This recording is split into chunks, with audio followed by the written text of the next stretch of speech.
Okay? At this moment of time, ikasintro natin yung humahong tagtipuso para sa ato na prayer. Heavenly Father, Lord, we come before you with grateful hearts, thanking you for the goodness and guidance. Goodness and guidance and faithfulness in our lives.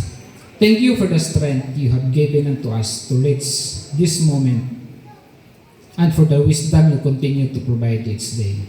Lord, we lift you up. All graduates, especially sining mga certificates, sining mga medals nga ari sa mga tubangan subong.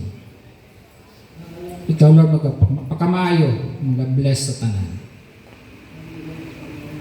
Guide, giyahi kami sa pagkatubang namon sa bago naman na chapter sa palabuton.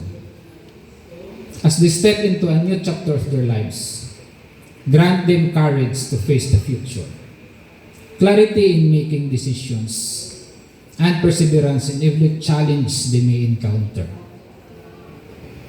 May they use their knowledge and skills with integrity, humility, and a heart that seeks to honor you. Guide their path, O Lord.